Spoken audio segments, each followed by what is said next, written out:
Assalamualaikum warahmatullahi wabarakatuh. Di sini kami dari kelompok 10 akan mempresentasikan materi mengenai hak asasi manusia. Sebelumnya, perkenalkan nama saya Uswatun Hasanah, NPM 09, dan dua rekan saya yang bernama Laila Istianah, NPM 17, dan Farah Azhara, NPM 43. Di sini kami akan menjelaskan materi mengenai pengertian hak asasi manusia, yang kedua, macam-macam hak asasi manusia, yang ketiga, ciri-ciri dan tujuan hak asasi manusia, dan yang terakhir, penerapan hak asasi manusia di Indonesia. Lanjut saja ke materi yang akan saya sampaikan, yaitu pengertian hak asasi manusia.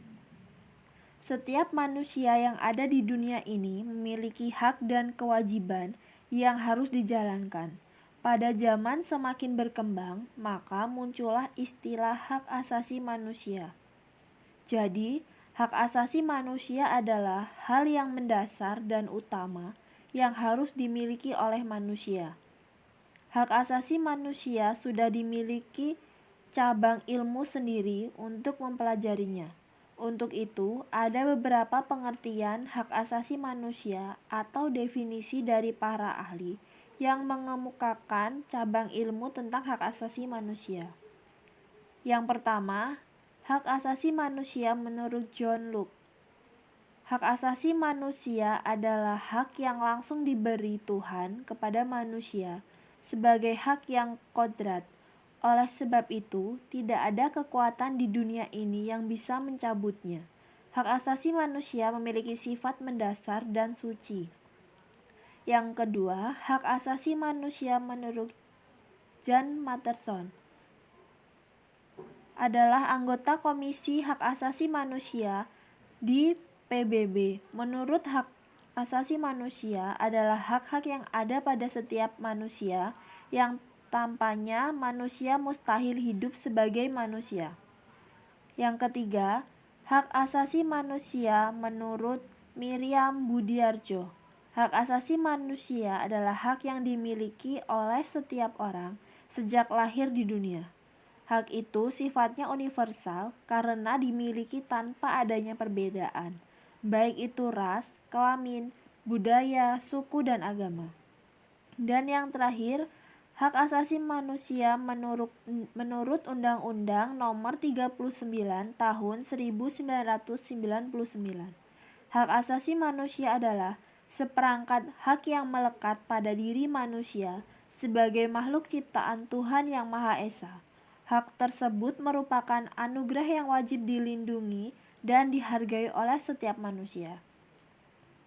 Kesimpulan dari berbagai pengertian hak asasi manusia di atas adalah suatu kebutuhan mendasar yang harus dimiliki oleh manusia sejak dirinya ada dalam kandungan. Selanjutnya, materi macam-macam hak asasi manusia. Setelah mempelajari hak asasi manusia, untuk selanjutnya kita akan mempelajari macam-macam hak asasi manusia. Yang pertama, hak asasi pribadi. Hak ini merupakan hak yang berhubungan dengan kehidupan pribadi setiap orang. Contoh dari hak ini yaitu adalah kebebasan untuk menyampaikan pendapat, kebebasan untuk berpergian, bergerak, berpindah ke berbagai tempat, dan lain sebagainya. Yang kedua, hak asasi politik. Hak asasi politik ini merupakan hak asasi dalam kehidupan politik seseorang. Contohnya adalah hak untuk dipilih dan memilih, hak dalam keikutsertaan kegiatan pemerintahan, hak dalam membuat petisi, dan lain sebagainya. Dan yang ketiga, hak asasi ekonomi, di mana hak ini menyangkut hak individu dalam perekonomian. Contoh dari hak ini adalah kebebasan dalam hal jual beli, perjanjian kontrak, penyelenggaraan penyewaan, memiliki sesuatu, dan memiliki pekerjaan yang pantas. Yang keempat, hak asasi peradilan. Hak dalam memperoleh perlakuan sama dalam tata cara pengadilan. Contohnya adalah hak untuk mendapatkan pembelaan hukum, hak untuk mendapatkan perlakuan pemeriksaan, penyidikan, penangkapan, penggeledahan, dan penyelidikan di muka umum. Yang kelima, hak asasi sosial budaya. Hak terkait dalam kehidupan masyarakat. Beberapa contohnya adalah hak untuk menentukan, memilih, dan melakukan pendidikan. Hak untuk mendapatkan pengajaran, untuk mendapatkan budaya yang sesuai dengan bakat dan minat. Dan yang terakhir, hak asasi hukum. Hak untuk mendapatkan kependudukan yang sama dalam hukum dan pemerintahan. Contohnya adalah mendapatkan perlakuan yang sama dalam bidang hukum dan pemerintahan, menjadi pegawai sipil, perlindungan, dan pelayanan hukum. Baik, terima kasih. Itu tadi materi yang dapat saya sampaikan. Selanjutnya, ciri-ciri dan tujuan hak asasi manusia yang akan disampaikan oleh rekan saya yang bernama Laila Istiana. Baiklah, saya Laila Istiana, NPM 1913034017, akan menjelaskan slide selanjutnya, yaitu tentang ciri-ciri dan tujuan HAM. Berdasarkan beberapa rumusan hak asasi manusia, dapat ditarik kesimpulan tentang beberapa ciri pokok hakikat hak asasi manusia, yaitu pertama, HAM tidak perlu diberikan, dibeli, ataupun diwarisi. HAM adalah bagian dari manusia secara otomatis. Kedua, HAM berlaku untuk semua orang, tanpa memandang jenis kelamin, ras, agama, etnis, pandangan politik, atau asal-usul sosial dan bangsa. Ketiga, HAM tidak bisa dilanggar. Tidak seorang pun mempunyai hak untuk membatasi atau melanggar hak orang lain. Orang tetap mempunyai HAM walaupun sebuah negara membuat hukum yang tidak melindungi atau melanggar HAM. Selanjutnya, tujuan hak asasi manusia yaitu 1. HAM adalah alat untuk melindungi orang dari kekerasan dan kesewenang-wenangan. 2. HAM mengembangkan saling menghargai antar manusia. 3. HAM mendorong tindakan yang dilandasi kesadaran dan tanggung jawab untuk menjamin bahwa hak-hak orang lain tidak dilanggar. Untuk slide selanjutnya akan dijelaskan oleh rekan sekelompok saya. Assalamualaikum warahmatullahi wabarakatuh. Saya Farah Azhara Rahian, NPM 1913034043, akan menyampaikan slide berikutnya tentang upaya penegakan HAM di Indonesia.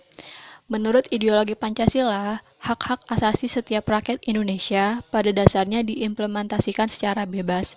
Akan tetapi, kebebasan tersebut dibatasi dengan hak asasi orang lain. Sehingga, walaupun terdapat kebebasan, namun kebebasan tersebut harus bertanggung jawab dengan memperhatikan dan tidak mengganggu hak asasi orang lain. Pemberian hak sebagai warga negara diatur dalam mekanisme kenegaraan. Nah, di slide ini ada langkah-langkah dalam upaya penegakan hak asasi manusia di Indonesia. Ada 7 langkah. Yang pertama, mengadakan langkah konkret dan sistematik dalam pengaturan hukum positif. Yang kedua, membuat peraturan perundang-undangan tentang hak asasi manusia. Yang ketiga, peningkatan penghayatan dan pembudayaan hak asasi manusia pada segenap elemen masyarakat. Yang keempat, mengatur mekanisme perlindungan hak asasi manusia secara terpadu. Yang kelima, memacu keberanian warga untuk melaporkan bila ada pelanggaran hak asasi manusia. Yang keenam, meningkatkan hubungan dengan lembaga yang menangani hak asasi manusia. Serta yang ketujuh, membentuk pusat kajian HAM dan meningkatkan peran aktif media massa. Sedangkan untuk kesimpulan di presentasi kali ini yaitu hak asasi manusia adalah hak-hak dasar yang dimiliki oleh manusia sesuai dengan kiprahnya. Setiap individu pasti mempunyai keinginan agar hak asasi manusianya terpenuhi. Seperti dalam slide sebelumnya, ada 6 hak asasi manusia menjadi hak kita, serta hak asasi manusia ini memiliki ciri dan tujuannya masing-masing. Oleh karena itu, sebagai makhluk sosial, kita harus mampu mempertahankan dan memperjuangkan hak asasi manusia kita sendiri, serta hak asasi manusia orang lain juga.